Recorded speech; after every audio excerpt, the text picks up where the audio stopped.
candle maker. And then we have Father Mulligan, moving a little closer. He is here to bless the wax. So go ahead, Father Mulligan, please. All right. Let's begin. The Lord be with you. And with your spirit. We thank you for the gifts you have given us through all creation, especially the bees that produce this wax. We ask you for a blessing on these works of these hands. May this candle being poured come to true light that enlightens the darkness of this world. Bestow your blessing upon these candles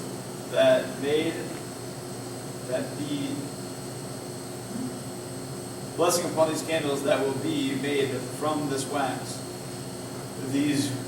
As these wax candles burn with visible fire, may they dispel the darkness of night. So may our hearts, with the help of thy grace, be enlightened by Christ, the light of the world, and may we be free from all blindness of sin. Heal our blindness, and may we see what is pleasing to you. We ask this through Jesus Christ, our Savior and light of the world. Amen. Amen. The Father, the Son, and the Holy Spirit. Amen. Thank you, Father Mulligan. Welcome. And now we'll turn it over to Roger. Okay. I want to explain what you're Well, about to do. Well, so earlier we heated up this mold, and I've just got a piece of tin foil over it to keep some heat trapped in there. Of course, our wax is in these pots. I've got it divided up into 3, and we're just going to pour this hot wax into this preheated mold. And then I'll tell you more about some of the steps, but didn't want to delay this part because it takes quite a while for this wax to cool down, and I want you to be able to see that happening. So there's the first pot. And a little pro tip for you, I never pour all the wax out of the pot, because if there are any little bits of dust or anything like that, bee parts maybe, they'll have settled to the bottom. So I always make a little bit extra wax than I really need. And there's number 2 down. Now you notice that there's a lot of little air bubbles, and that's an important thing that we're going to want to see those settle out. It's nice that we're using a clear mold for this because we can see those. Okay, and here's another thing that I've started doing the last 3 years. I only pour the candle to about 3 or 4 inches from the top, because these candles are so tall that our altar servers have a hard time lighting them. And so I've just been making them a little bit shorter. So here's my wick. I've got it tied to a stick. The wick always relaxes a little bit and stretches when the hot wax hits it, so I usually give it a little tightening up like that. Now we start to see some of those little air bubbles there, and what I usually do is take something like this pen and just kind of tap gently on the side of the mold for the next few minutes to hopefully get all those bubbles rising to the surface. And then the key to a nice candle with a nice surface is that it cools slowly. So I put a piece of foil over to trap some heat, so this whole thing will cool more slowly now. It's going to take a couple hours to fully cool. It'll start to go opaque, starting at the bottom and slowly rising. So hopefully we'll be able to see that here at some point. You may have to pause the video and come back. It all depends on how hot the wax was, the temperature of the room, other things like that. So let's see. I talked about heating up the mold. If you had a cold mold and you poured hot wax into it, the wax would immediately start to cool down and make swirly patterns all over the surface. And so we don't want that. So that's why I heated up the mold for about a half an hour with my hairdryer apparatus. Here, I can show you that.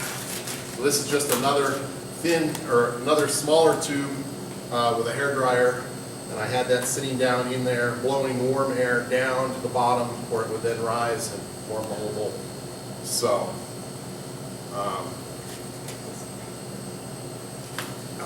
okay. Let's see, what else is there to say? The wick that I'm using is a really large square braid wick. This is called number 6 square braid. It's one of the largest wicks I've got. It makes for a nice big flame. And I put a twist in my wick because when a wick burns, you'll notice it always curls over to one side. So that means that the flame is not perfectly centered on the candle. It's always just a little bit off. So by twisting the wick as the candle burns, that offset is moved around so it helps promote even burning. Now our Paschal candle has a follower on top which helps that as well. But I just like putting a twist in my wick. It's kind of my signature move. So let's see, what else? About the formula. Wax. Oh yes, thank you. Didn't see your previous. Right, so there were some previous videos where we started melting the wax I talked about. So liturgical candles must be at least 51% beeswax. And then the other 49% is often paraffin. I use white beeswax at a ratio of 66% white beeswax, and the other third is soy wax, because I prefer that, and I'm sure our local farmers prefer that I use a soy product instead of something that comes from the petroleum industry. So I'm exceeding the minimum 51% by quite a bit at 66. So I feel like, why do the bare minimum when you can get a little bit better?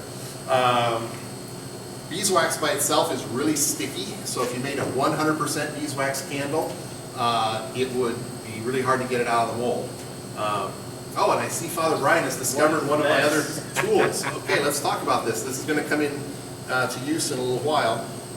As the wax cools, it shrinks. And we want the wax to shrink away from the center of the candle where the wick is, and not from the sides, because that would cause there to be a weird concave, thank you, divot or dimple in the side of the candle. So the technique that I use is this long wire that's actually 2 pieces of coat hanger hooked together that will be pushed all the way down the candle. But you don't want the coat hanger to rub the sides of the mold and scratch it. So what I have is these special 2 loops that I've made that I will carefully hook around the top of the wick, and then as I push this down inside the mold, it will follow the wick all the way down to the bottom, staying away from the sides, and I will move this up and down in the mold every 15 to 20 minutes for the entire time that it cools to keep that channel open. And then when the wax is almost fully cooled, I'll do an extra pour of some of this extra wax into that void and fill in that hollow all the way down. Because remember, the bottom of the mold is the top of the candle. And so we really want to make sure that that top of the candle, that's going to be the part that burns, has wax all the way down. Every naturally poured candle is going to have a little void in the middle of it, but you really want to avoid the void, if you pardon the pun, and try to fill in that void with wax. So that will be a second pour that will happen several hours from now. Do we want to talk about some of the last previous year's candles? Sure. Yeah, okay.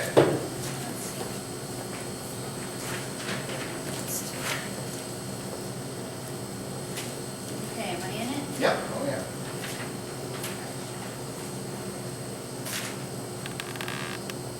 So, how's that? Go this way. There you go. So this was the candle we did in 2017.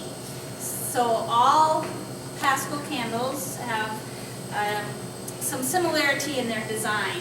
They have to contain a few symbols that you would find on all Paschal candles.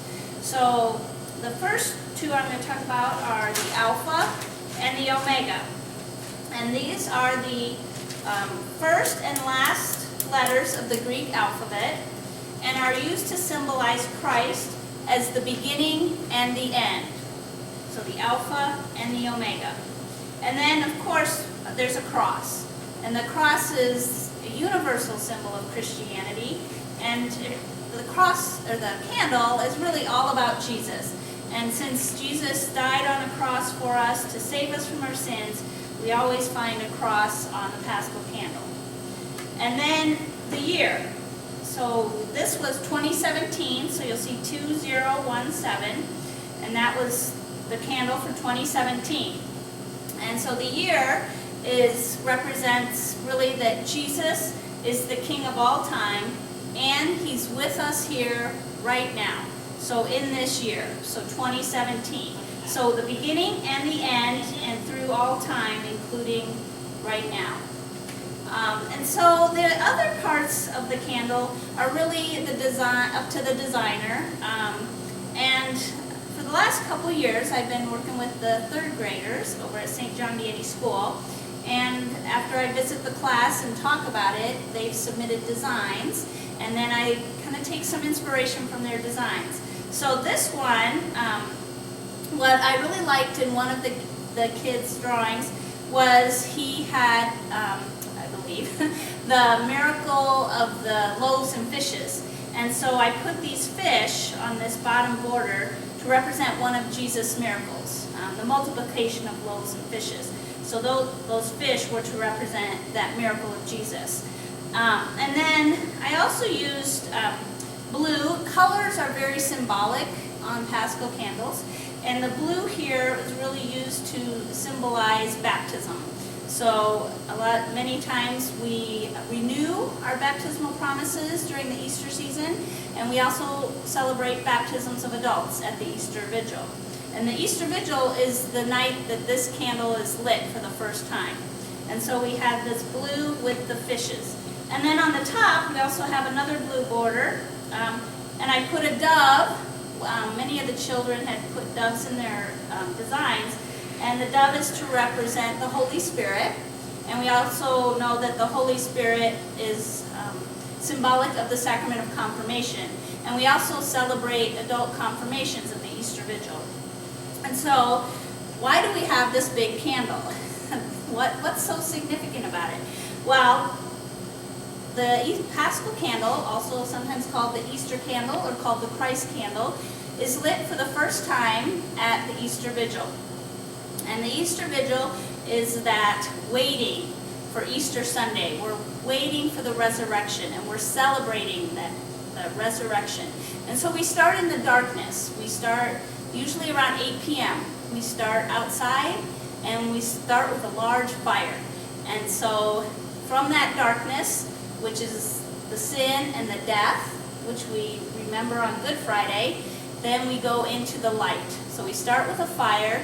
The fire is blessed, and then this candle is lit from that fire. And then it is brought into a dark church, and all the congregants that are there have little candles, and they're all lit from this large candle to represent Christ being the light of the world. And so this candle represents Jesus being the light of the world, and then we all get our light from Jesus. And then this candle is put in a stand, and it's kept up in the sanctuary around the altar throughout the entire Easter season. So as we can remember that Jesus is risen, and this candle represents Jesus, the light of the world. So let me look at one more candle with you. Okay.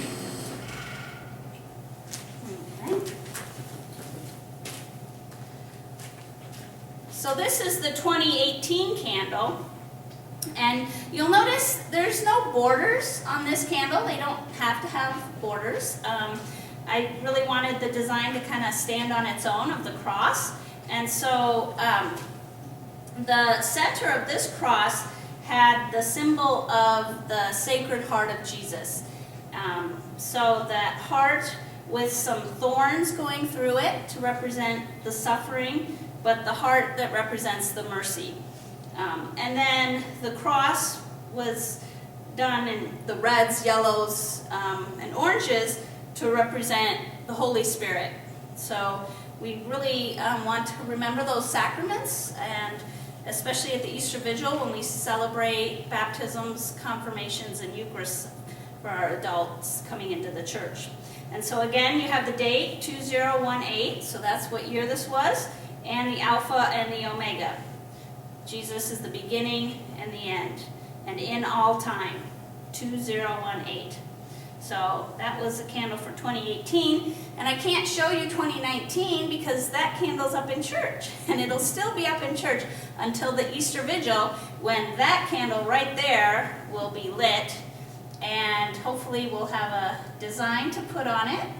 I will work on that in the next 2 weeks, and hopefully be inspired to come up with a design for this year's candle. Here, you want to take that, Roger? Yep.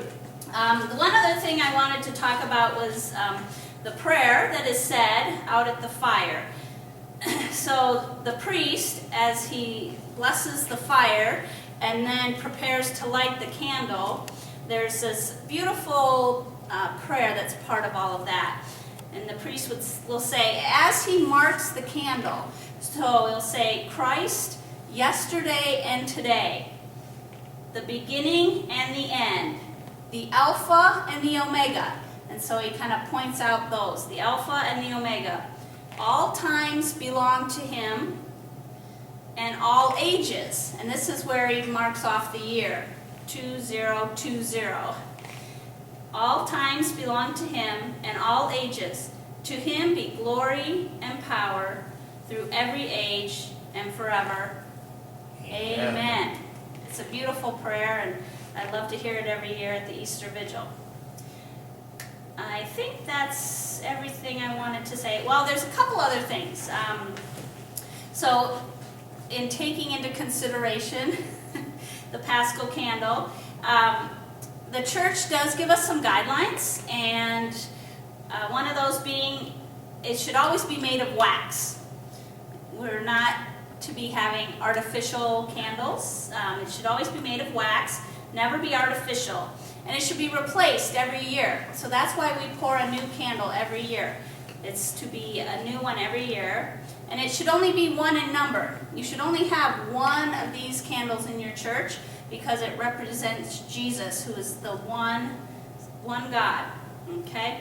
And then, because it's the symbol of the light of Christ, rising in glory, scattering the darkness of our hearts and minds. Above all, the Paschal candle should be a genuine candle, the preeminent symbol of the light of Christ. The choice of size, design, color should be made in relationship to the sanctuary in which it is placed. So if you have a church that maybe isn't, as big as some of the cathedrals over in Rome, you shouldn't necessarily have a candle that's, there are some Paschal candles that are much, much larger than this. So you should be, proportional to your church. And I think ours is pretty good in that. How tall would you say our candle is, Roger? 4 feet. 4 feet. So we have about a 4 feet candle. 11 pounds. 11 pounds. And diameter? 4 inches. 4 inches in diameter. So, well, it looks like it's starting to get a little opaque, but Actually, it might be 3 inches. 3 inches maybe. So, well, I'm going to turn it back over to Roger, and he can. Yeah, so I can see at the very, very bottom, it's starting to go opaque. It's going to be a little bit of a challenge to see, but if you want to pick up the camera and aim it down, you can just see a small ring of opaque down at the very, very bottom. It's going to continue to that opaque ring is going to grow. You think you see it? Yeah, I think. Okay. Again, the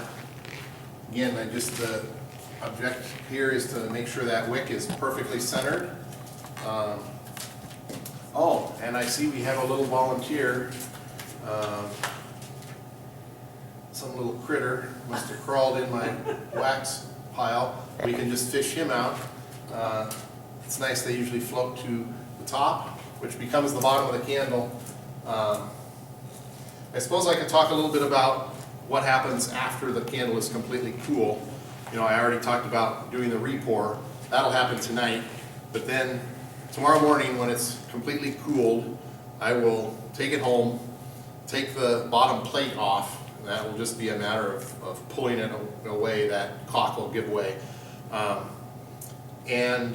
Usually the candle has shrunk enough that it will slide right out of this mold with very little encouragement. One time I actually had it fall and hit my toe, and so a little bit of squeezing on the mold, and I'll be able to see where the wax is releasing from the side from the acrylic, and then it will slide right out. And oh yeah, it's already growing wider. So maybe if we can keep talking a little bit more, we'll see it rise above the lip of the bucket. So I mentioned there's a follower that goes on this candle. The follower produces a nice angle at the top. So if you look on these old candles, there's actually a bevel, because that follower is angled on the inside.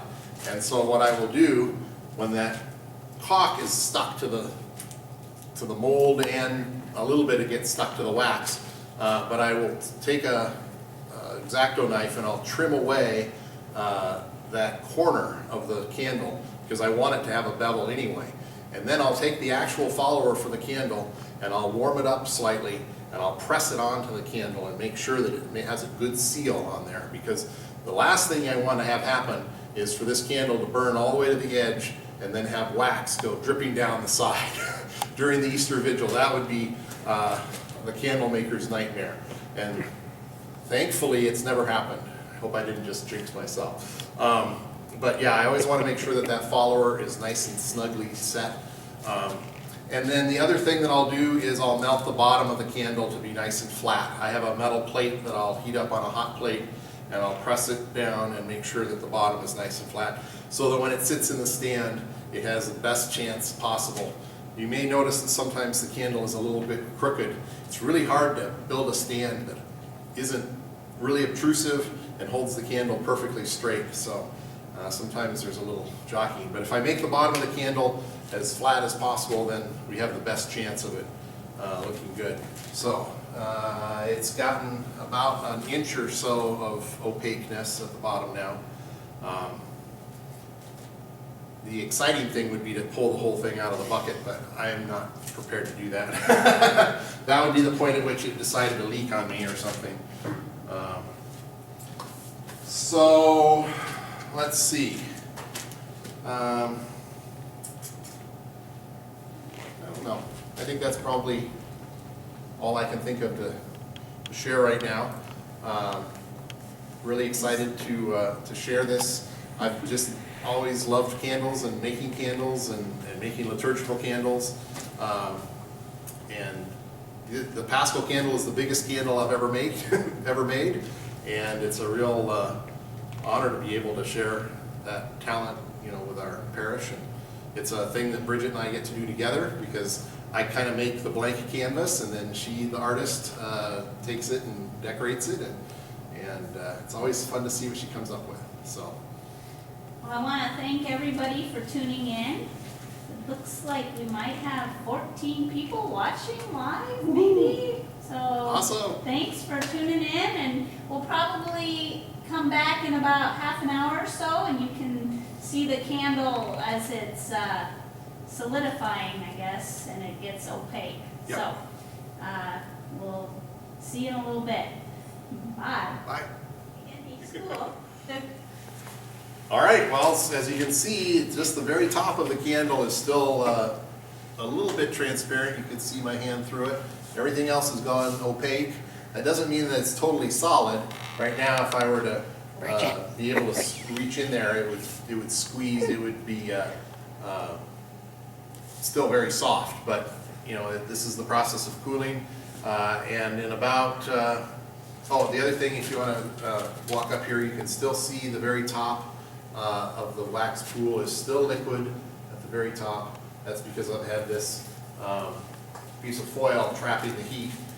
If I had let that cool off, then there would be a kind of a skin of solid wax over the top, and I like to prevent that. It just makes it cleaner when I go to poke with my really long wire, which I'll start doing that in probably about another half hour. We really have to wait until the top of it has gone completely solid. Then we can start making those pokes.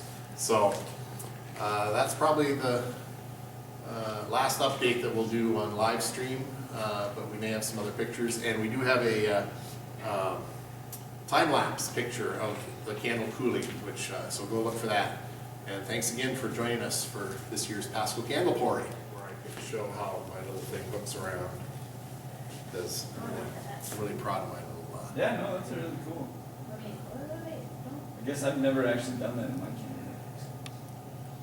you just usually, it's not so high that you risk hitting the bottom, hitting the sides, right? You just poke through. It's Well, only- actually, I've never actually ran the wick. What Oh, I yeah. did is I just built it backwards, which I didn't understand until I started using it. built it backwards. Yeah, I used the top as the wick. You mean- Used the top and I re-poured a second. Oh. I poured a second to take out that concave and I burned Oh. it backwards. Oh, you burned it backwards. Oh, interesting. Okay. We gotta talk about candle making sometime, but I gotta go. So, Okay. catch you guys later. Take care. See ya. Whoops. Oh, are you? I'm like totally lost. Okay, we're back for one more time. I said there wouldn't be another, but I was wrong. Here we go. So I described this earlier. You might want to zoom in. I'm going to hook my wire around the wick and then give it a turn and then hook it a second time and then give it a turn. And now, pulling up on the wick to just give it a little bit of tension, I can now push my wire all the way down. And you know, sometimes at this stage, what I like to do is just go ahead and leave the wire inside the candle. It's not going to hurt anybody. I can put my foil back over the top to keep that heat trapped. And then in about 10 minutes, I could lift it all the way up and push it back down, and then do that again in about 15.